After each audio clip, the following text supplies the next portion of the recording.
not the respiratory surface. Then when you look microscopically on these gill arches, there's these folds, real flat folds like this that are called gill lamellae.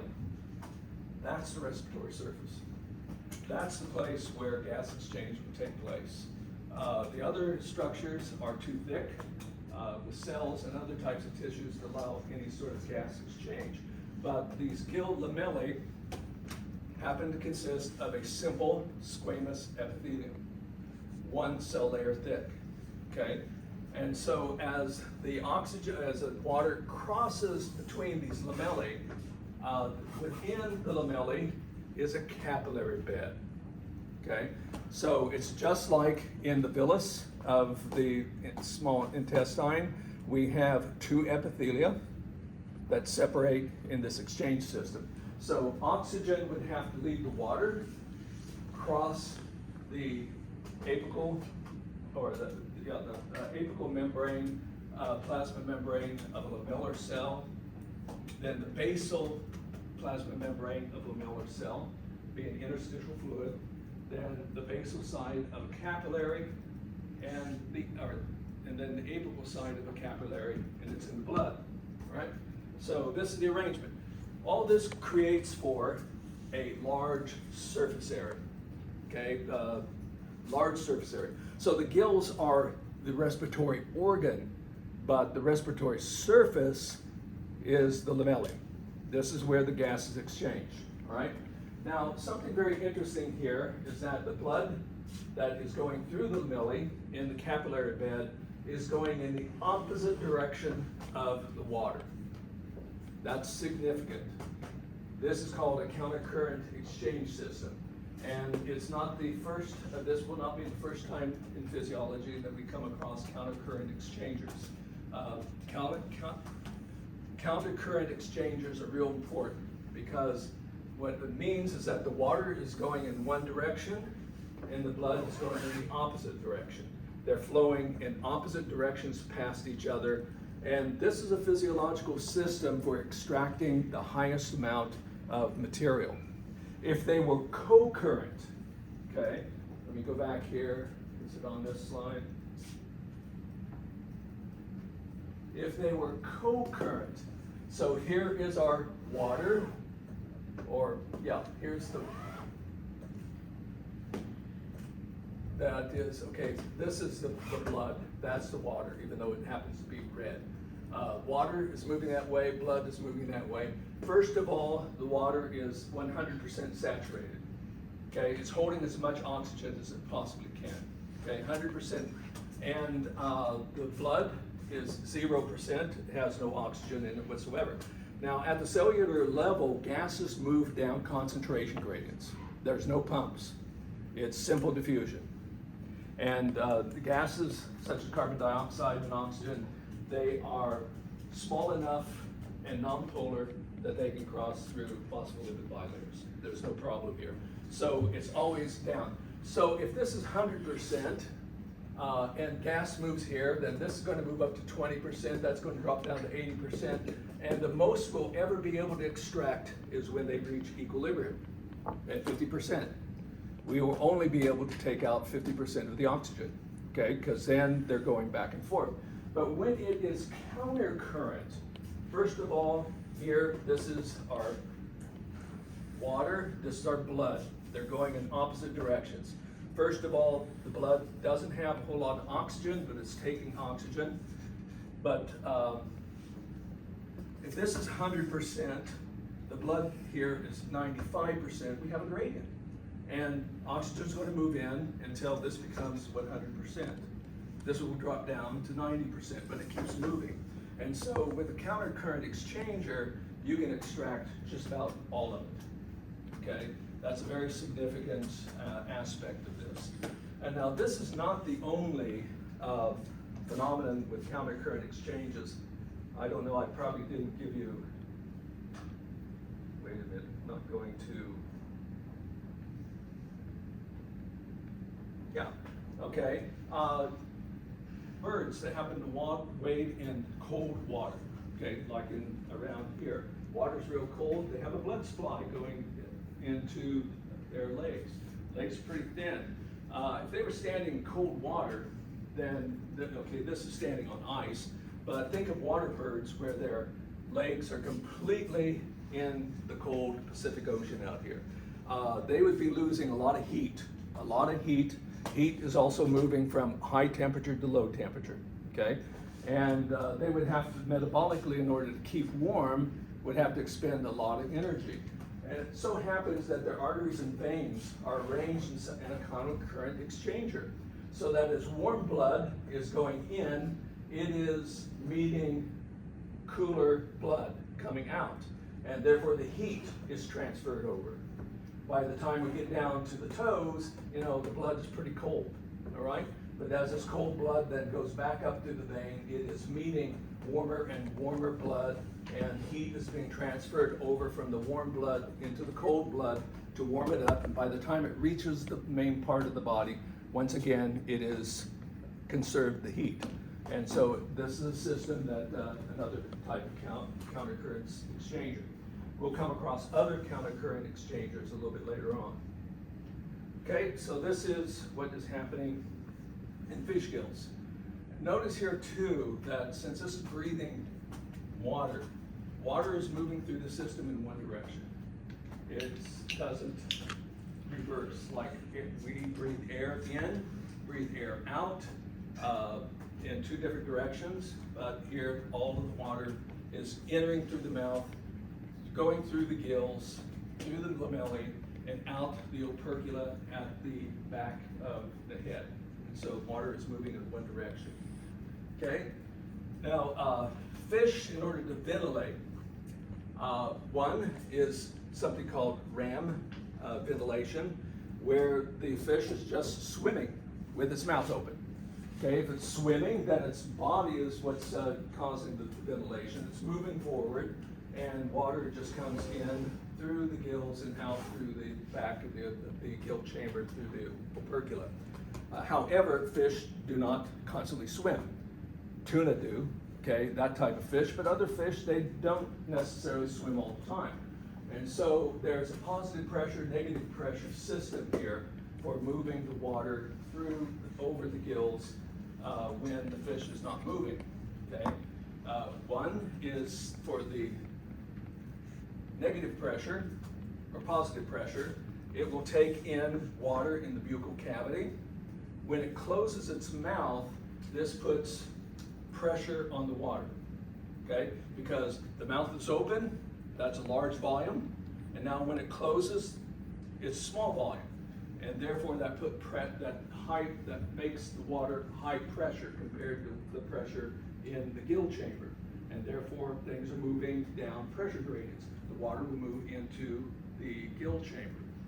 Furthermore, to create negative pressure that will also pull water into the gill chamber is the opercula, okay? If you've been watching any of your fish in an aquarium, you can see that they'll be doing this out of phase, their mouth, and then the opercula like that.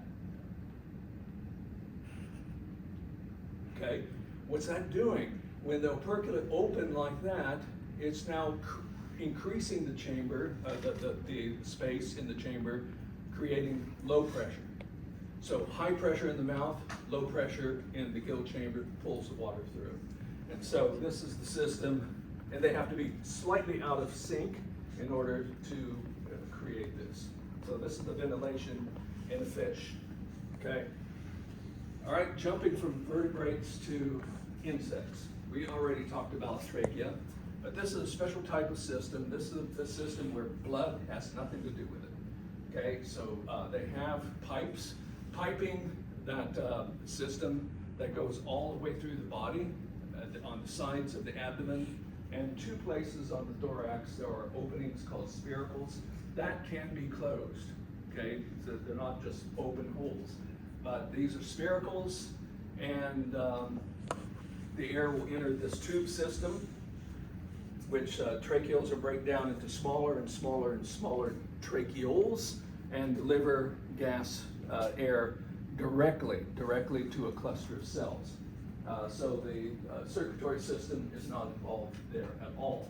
And carbon dioxide will go out the opposite direction, okay? This is a figure, okay, of the system cartoon showing spiracles, the major tracheal branches, tracheals, and there's a lot more to it. This is a micrograph, actually through the microscope, what a trachea happens to look like. And you saw these when you did the cockroach, not at this high magnification, but nonetheless, they were there. Okay? Now, as far as ventilation, since these are poikilothermic organisms, ectothermic for the most part, not always, because sometimes they can create heat with their wings. Nonetheless, their oxygen demands are low, and therefore they don't need a whole lot of oxygen. They're still needed. And so just by general movement of the body, as muscles contract in the body, in the legs, and abdomen and so forth, that compresses the trachea and will create the pressure to move things around. However, down at the region of tracheoles, it had been discovered that there are smooth muscles there that will contract and actually it's skeletal muscle that will contract to create a bill-like movement of the trachea for ventilation. Okay? All right, so from there on, just going to pay attention to mammal lungs, and then we're going to also look at bird lungs because they're a little different. But for mammals, we're mammals, so we're using humans for the most part. Just like in the fish, we have to have a large surface area for the respiratory surface. The large surface area is for really massive bulk movement of materials. And so what we have is once we move into the nasal cavity or through the mouth, you can breathe air in either way. That will go through the pharynx, and at the end of the pharynx, it bifurcates into a esophagus that goes to the stomach, and trachea that goes, it's called trachea, okay, analogous, that goes to the lungs. Okay, so in fact, trachea was named first in human anatomy, and then that word has been transferred over for the piping system in insects, but they are totally unrelated to each other. It's analogy. Okay, now there's an opening to the trachea called the glottis. That's the opening. And above it is epiglottis, that when you swallow, it will, this doesn't show it, there's a flap right there. That will cover the glottis whenever you're swallowing food so that the food goes into the esophagus instead of the trachea. In mammals, the upper part of the trachea is the voice box called larynx. So there's cords in there that as the air moves through, muscles create tension, and this is how animals, vertebrates, terrestrial vertebrates, make sound. This is true of birds, this is true of anything that lizards will make sound too, but it's mostly in mammals. And then we have one trachea. Okay, this trachea is not a respiratory surface. The lungs happen to be the respiratory organ, but the respiratory surface is a very specific part of the lungs. There's no gas exchange here. And furthermore, this has a lot of cartilage in it so that it stays open. Okay, unlike the esophagus that can fall flat, this here stays open because it's reinforced with cartilage. And then the trachea will branch into two bronchi. Okay, bronchus is one. And then that will furthermore branch into bronchioles. And these will continue to branch, forming a respiratory tree. Okay, and there's in humans, there's 23 levels of branching. Now, if I ever asked you to trace the pathway of an air molecule that you breathe in, you don't have to say trachea, bronchus, first level bronchial, second level bronchial, third level bronchial, just say bronchial, period. All right, that's all we need. And these bronchi will terminate in air sacs that is a simple squamous epithelium, and these are called alveoli. Okay, it is in the alveoli where the respiratory surface is, not in the bronchi, okay? Except for maybe the little bit of the very last bronchus at the 23rd level, there might be some gas exchange. But other than that, all through this respiratory tree, there is no gases moving in and out of the blood, only around and at the alveoli. The alveoli are surrounded by a capillary bed. They're completely surrounded by a capillary bed. And this is where gas exchange takes place. And once again, two epithelia have to be crossed, okay? One is the alveoli alveoli epithelium, which is a simple squamous epithelium. And then the air has to pass into a capillary. So once again, into the basal side, into the apical side of the capillary to work, right? The total surface area of these alveoli, which are microscopic, happen to be something like, well, there's over 300 million of them, but it's also about the size of, if you iron it out on a flat surface, it'd be about the surface area of a tennis court, okay? So there's a lot of space there. All right, so this is just showing another picture. Yeah, this is getting close. Usually these alveoli are clustered together, coming in from one bronchiole, and they're surrounded by an alveolar capillary bed, okay, which is bringing in stale blood and then taking away oxygen-rich blood. And where that goes, we'll talk about it a little bit later. Okay, now, I already mentioned that respiratory surfaces have to be moist. The air, the oxygen, first of all, has to dissolve in a layer of water and a real thin layer. But what is it about water that is a problem? If you drop water on the bench, what form does it take? Is it nice and flat? No. Why? Surface tension. Okay, water molecules attract water molecules, and if you're going to have something that's real thin, like a simple squamous epithelium, water on the surface, that surface tension will pull it together, cause it to collapse, and therefore there's a problem here. So what we have is that there is a lipoprotein that's being secreted by the cells that breaks up the surface tension of the water. It's called a surfactant, right?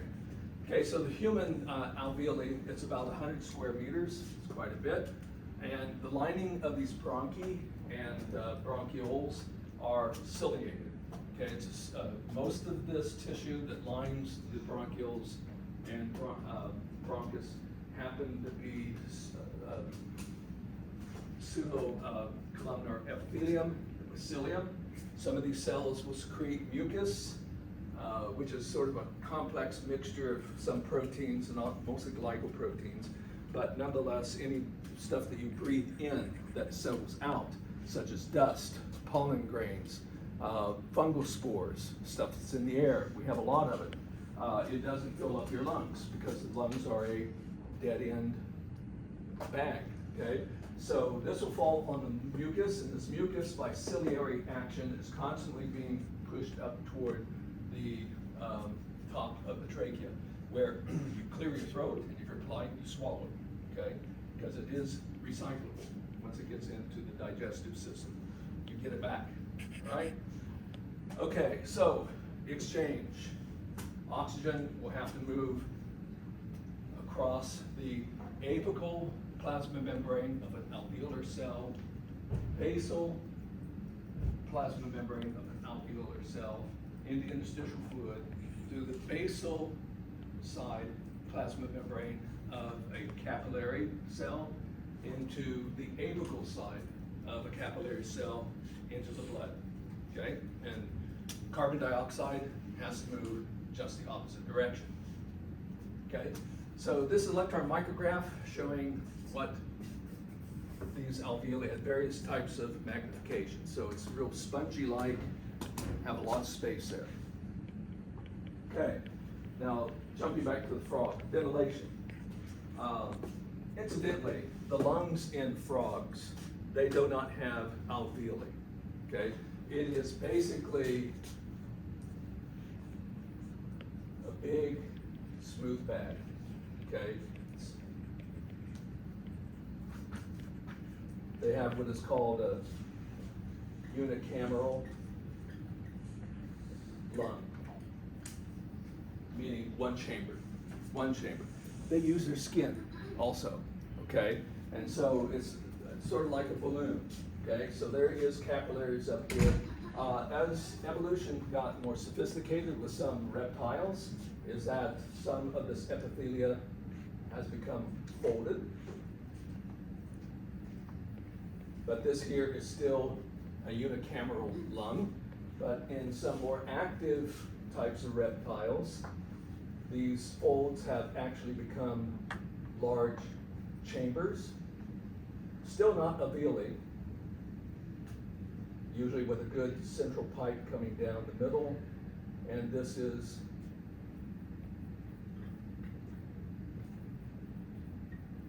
a multicameral lung.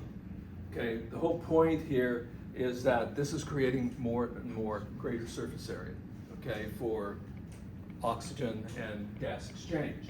So those reptiles that have multicameral lungs are usually fairly active, okay? Therefore, they have a higher demand for oxygen, and therefore we have higher surface area, okay, to be able to supply that. But they do not have alveoli. Alveoli is a mammalian structure. Okay, so to ventilate, with a frog, basically, they swallow their air. So it is positive pressure breathing, that's all. So when they open their mouth, they have muscles down here in the throat that will extend the buccal cavity. When they have those muscles, it creates low pressure in here that draws in the air. Then they have valves that will close their nose. And then they just relax their muscles. This will go back up and create positive pressure that pushes the air into the lungs, okay? Then when they breathe out, these lungs are very elastic. All they have to do is release the valves in their nostrils, and the lungs will just collapse and push the air out. That's how they happen to ventilate. And unlike us, it's not constant. They can take in air and go for a minute or two before they ever exhale. Okay, just hold it there. And that's true also of many other reptiles who do that too. The only animals that have to constantly be ventilating are those that maintain high body temperatures, such as birds and mammals. Okay, all right. So ventilation in mammals is totally negative pressure. Totally negative pressure. There's no combination of positive and negative pressure pumps. And this is the thoracic cavity around where the two lungs happen to be is airtight. There are two epithelia there that are called pleural epithelia. So there's two, one that surrounds the lungs itself, and the other that surrounds the rest of the thoracic cavity. And so that there is a slippery fluid in between them, so that as the lungs expand, those two epithelia don't drag on each other, okay? Because they'll expand and they can slide past each other, all right? And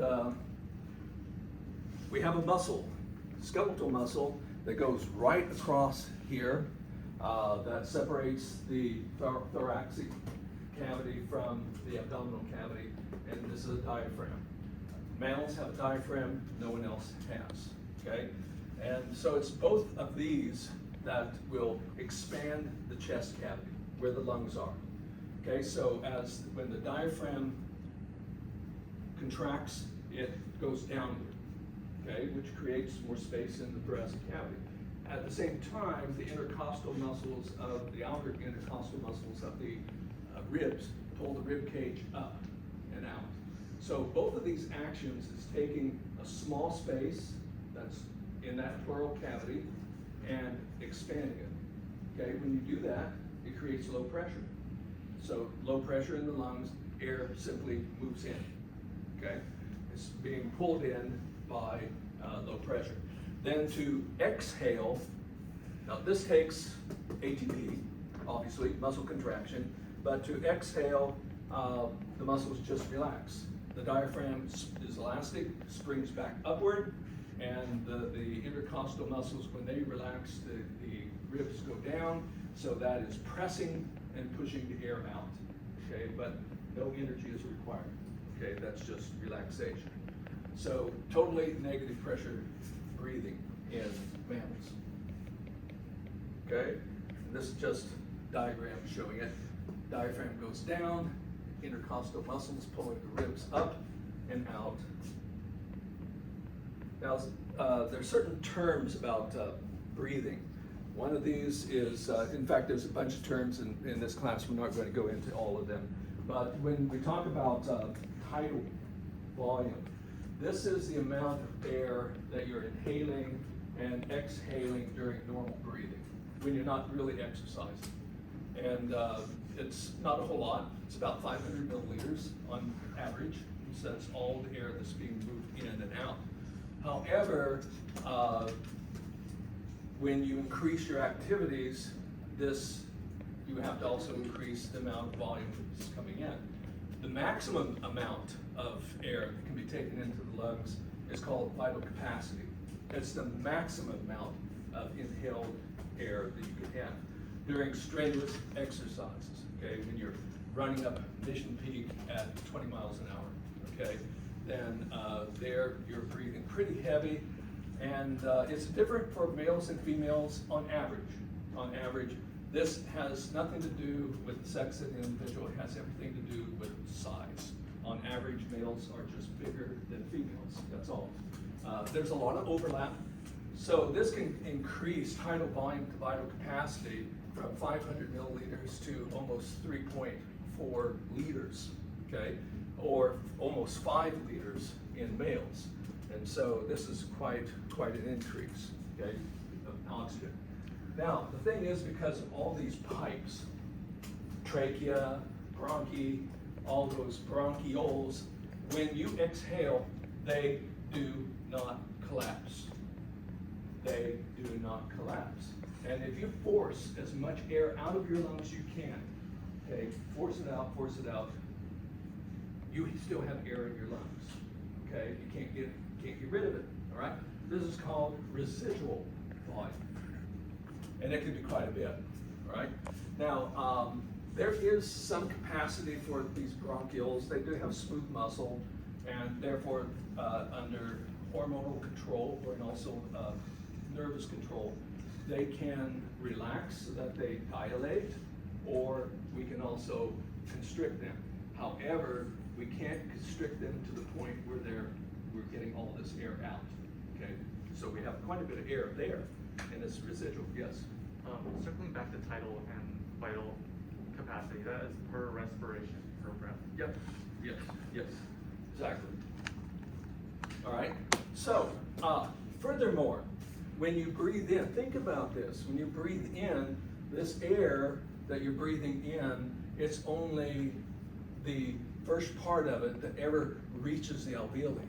There's a bunch of air, fresh air, in the bronchi and the trachea that never got there, okay? And you breathe it back out, okay? So that is part of the residual volume. And this will have significance a little bit later on. All right, so this is mammals, birds and crocodiles, okay, and probably dinosaurs, because dinosaurs in between crocodiles and birds. They have something a little bit different. They don't have alveoli. They have pipes, sort of tubes in their lungs that are called parabronchi. Okay, I'll come back to that here in a moment. However, birds are more sophisticated, okay, because their lungs are really efficient. This is, and because of this type of lungs, you can find birds flying across the Himalaya mountains when humans will keel over at the top, because of lack of oxygen, because they are so efficient. So in addition to their lungs are not spongy. The lungs are relatively solid. okay, with parabronchi running through it, and I'll point this out in a moment, but they have all these 9 different air sacs. Some of these air sacs, we're just going for simplicity to divide them into anterior and posterior air sacs. These are not, they work as pillows, and there's no gas exchange here. However, this is where some air can go, and a lot of these air sacs are located inside the bones, okay? Mostly in the vertebrae and in the sternum, probably a little bit in the humerus of the arms as well. But a lot of these are in the inside of the bones, all right? And we know that dinosaurs, at least most dinosaurs, must have had this type of lung, because for this to enter into the bone, it leaves an opening in the bone that's called a pneumatic foramen. And dinosaurs had pneumatic foramina, even though we don't have their lungs, but that's a good sign that they must have had lungs sort of similar to what birds have. Okay, so this is a one-way flow. Instead of having alveoli in the lungs, they have these tubes that run through, called parabronchi. Okay, I'll put that up there. No, I have it up there, parabronchi. So one of these tubes is parabronchus, but collectively they're parabronchi. And there's one-way flow of air that goes through the lungs, which makes their lungs much more efficient than ours. Okay, so this is what happens. In order for air to go completely through the system, it has to go through 2 cycles of inhalation, exhalation, inhalation, exhalation. So if we follow just one breath of air, when it first breathes in, the air will go through the trachea to the posterior air sacs. So the posterior air sacs fill up, all right? Now, there's no gas exchange there, okay? It's just a holding place for the air. And then with the first exhalation, the air that is in the posterior sacs will then go through the lungs, through the parabronchi, okay?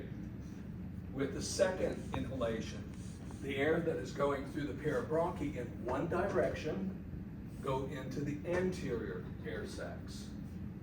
And then with the second exhalation, the air in the anterior air sacs will then go out. Okay, so it takes, for a breath of air to go through the system, it takes 2 cycles. And the air is moving in one direction.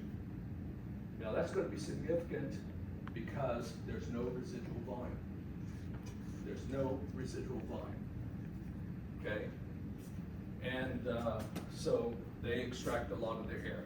Okay, this is just showing the same thing, cycle 2, and so forth. Gosh. Now the blood supply, the parabronchi are there, and we have air capillaries that the blood, instead of going in the same opposite direction of the air, the blood is going perpendicular to it, okay?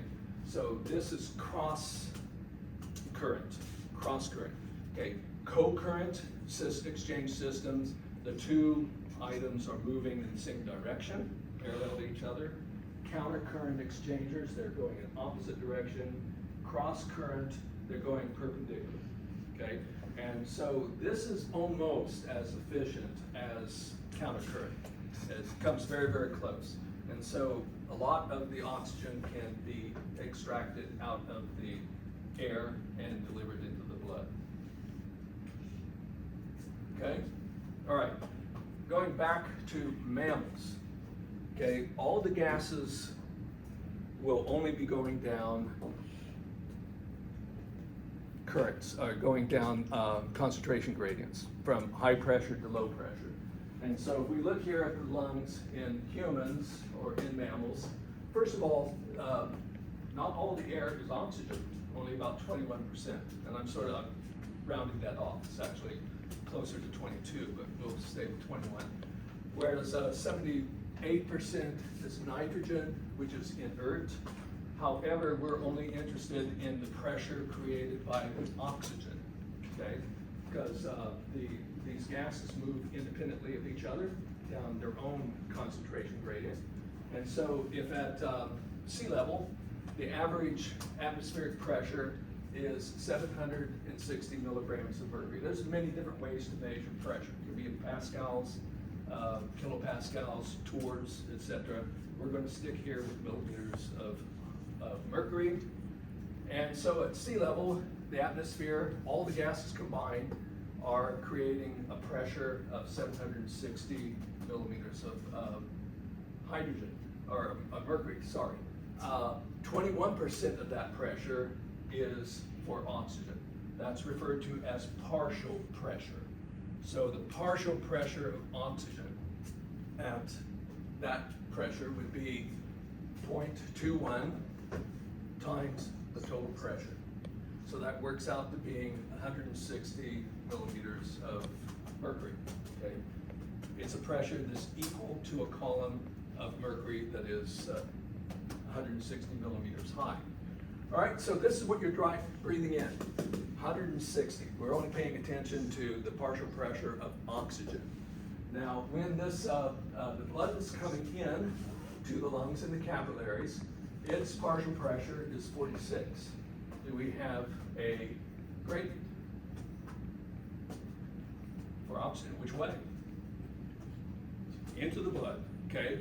So it's 160 up here, 46 here. However, by the time this air gets into the alveoli, it drops down to 100. Why the drop? The air out here is 160, partial pressure of 160, but when it gets to the alveoli, it drops down to 100. Why? Because of mixing with this blood. Because of what? Mixing with this blood. Mixing with the residual volume. That residual volume is rich in carbon dioxide. Okay? It's rich in carbon dioxide. It's stale air, and you can't get it out of your lungs completely. And so as it mixes with that stale air, then our partial pressure of oxygen drops down to 100. Still, if our partial pressure is 100 and the blood coming in is 40, or yeah, over here, actually 46, keep it at, I said that wrong, okay, yeah, 40. We still have a pretty good gradient. And so this oxygen moves into the blood until the blood is at 100 partial pressure. So the blood that's leaving the lungs has a partial pressure of 100. When we go down into the tissues, the blood still has a partial pressure of 100, okay?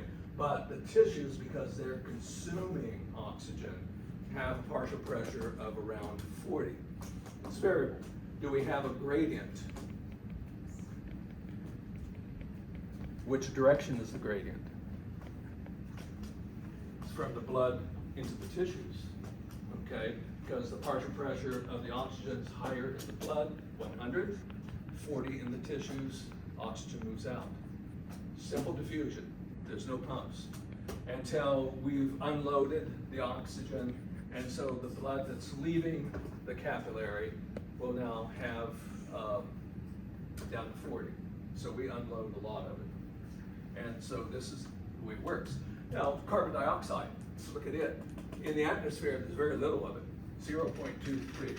However, that tiny bit of carbon dioxide is a greenhouse gas that traps heat on the earth. Even though there's very little of it, it's pretty significant, okay? But then as this goes into our lungs, by the time it reaches the alveoli, the carbon dioxide partial pressure is 40, okay? Really jumps up, or why is that? Or actually 46, sorry, 46, because of the stale air, the residual volume. We can't get rid of that carbon dioxide, right? And so but we still have, actually it's 40 in here.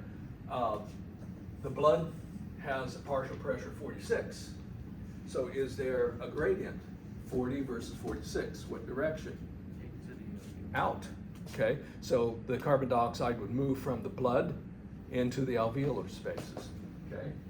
And so until it reaches 40, so our blood that goes into the tissues, it has carbon dioxide partial pressure of 40, whereas the carbon dioxide that's being given off by your tissues is greater than 46. Do we have a gradient?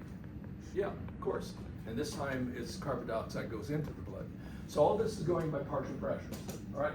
Now what happens when you go up on Mount Everest, okay? The partial pressures drop significantly, all right? Because even though the air is still, composition is still 21% oxygen, the total pressure of the atmosphere drops down quite a bit.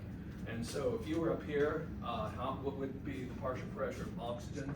You'd take 480 times 0.21, so it drops down. And eventually you get to a point, if there's not a good gradient between the air that you're breathing in and the air in your blood that's coming into your lungs.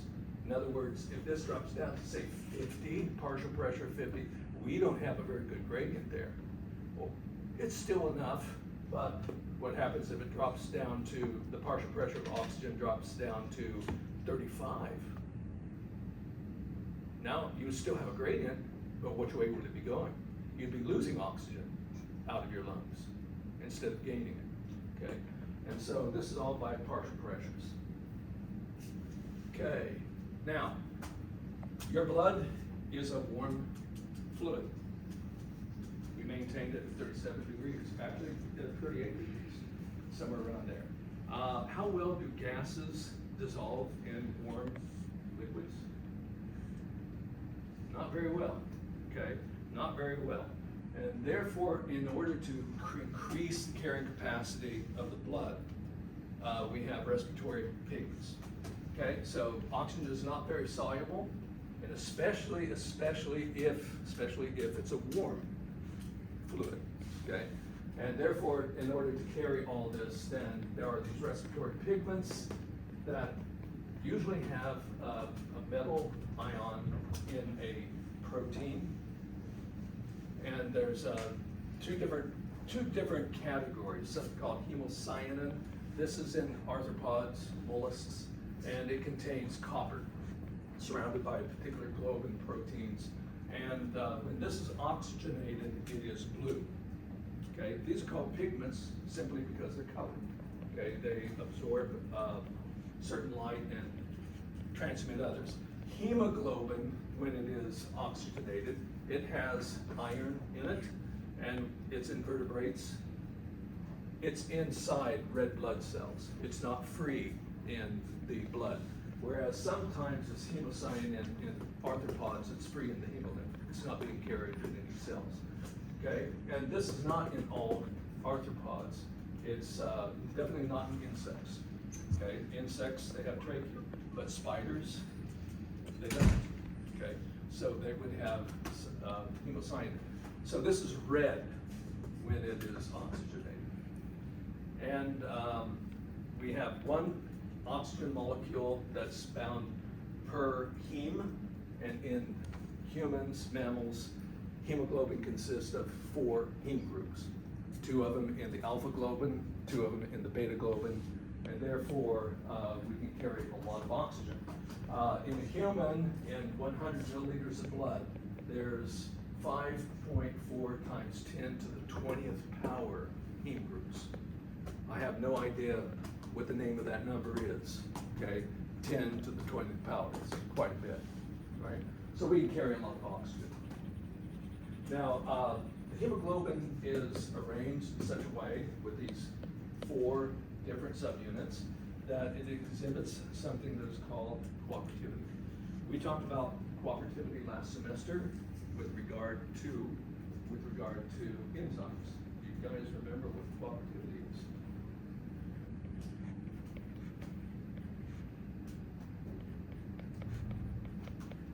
No one remember cooperativity? So like binding of that molecule increases the capacity. Okay, so there's 4 different binding sites for oxygen. When the first oxygen binds, it leads to a conformational change which affects the affinity for oxygen of the others. Therefore, the first oxygen molecule is hard to take up, but second, third, fourth are easy, okay, because of this. Likewise, in the tissues, if we have saturated hemoglobin, it releases one oxygen and it leads to a conformational change which makes it unload quicker as well, this cooperativity. All right, now in humans we have all this in hemoglobin in red blood cells. Earthworms also have a form of hemoglobin, but it's in the blood. It's not in red blood cells. And furthermore, it has one molecule has 160 subunits or so. Okay. Why do you think our hemoglobin is in red blood cells?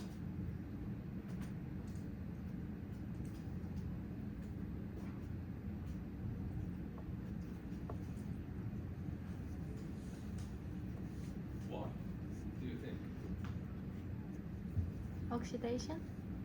What? Oxidation? Didn't hear? Oxidation? Well, oxidation isn't a problem, no. Osmosis is. What is osmosis? Okay, it's the movement of water from one compartment from an area of low solute concentration to high solute concentration. That hemoglobin would be treated as a solute, but in one red blood cell, it's not. Okay, so this would highly affect the osmotic pressure of the blood, and it would pull water from all parts of the body into the bloodstream.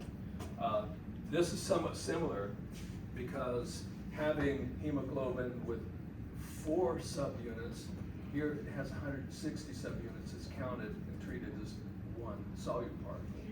Okay, and so that also lowers the osmotic pressure. Okay, so yes, this is loading cooperativity. This cooperativity can be seen in what is called the oxygen dissociation curve for hemoglobin. So this is in humans. This is the partial pressure of oxygen, or actually in terms of saturation, I guess. No, it's partial pressure in various parts of the circulatory system. In the alveoli, partial pressure of 100. This here, however, the y-axis is not partial pressure, it's percent saturation. Okay, so in the alveoli, it'll become 100% saturated, but as it goes into tissues, the partial pressure of oxygen in tissues might drop down here to something like 40, and as a consequence, we have this much that's unloaded, about 25% of the oxygen.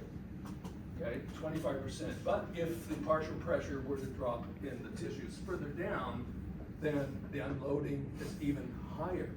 Now, why would the partial pressures be lower than 40? Under what conditions would partial pressure in, say, skeletal muscle drop down to 20? If you're exercising. Okay, if you're metabolically active, needing oxygen. Okay, there's another phenomenon here that's called a Bohr shift, is that this oxygen dissociation curve slips to the right due to a change in pH. Okay, so this is under not strenuous activity when the pH of the blood is 7.4. But if the pH changes to a 7.2, it drops, the dissociation curve shifts to the right. Now, why would the pH drop in your blood?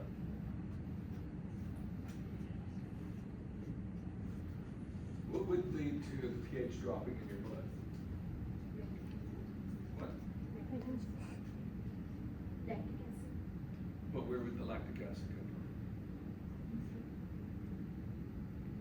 I was gonna say like carbon dioxide and carbon. Okay, yeah, and that's better, because what happens is the carbon dioxide mixes with water, becomes carbonic acid.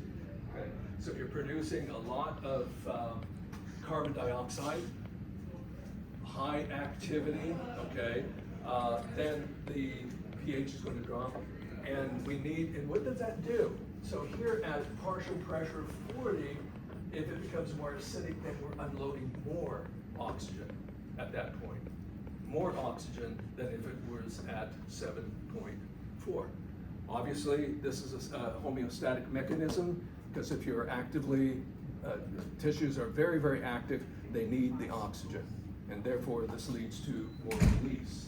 This is called bore shift, okay? The blood also transports carbon dioxide, okay? So all of the oxygen is being transported. There's some oxygen that is soluble in the blood, okay? That is what's creating partial pressure, is what is dissolved in the blood. But that is attached to hemoglobin doesn't contribute to the partial pressure, okay? But nonetheless, it's very significant because it can be carried. Carbon dioxide as a gas, about 7% is dissolved in the blood, but most of it is bound, some of it is bound to amino acids on hemoglobin, 23%, but not in the same place, not in the same place as the oxygen is, okay? So they're on the R groups of other parts of the protein. However, the vast majority of it, 70%, is being carried in the blood as sodium bicarbonate. Okay? Now, where does that come from? In our tissues. Okay? If you're up in the tissues, the reaction of carbon dioxide and water to form carbonic acid, which will then ionize as a hydrogen ion and bicarbonate ion, is very slow. However, if this is taken up into a red blood cell, okay, the erythrocyte is a red blood cell, there's enzymes in here, carbonic anhydrase, that catalyzes that reaction real fast, okay? And so we create this bicarbonate. The hydrogen ion is carried on the hemoglobin, okay? Whereas the bicarbonate will exit the red blood cell and be carried in the blood, 70%.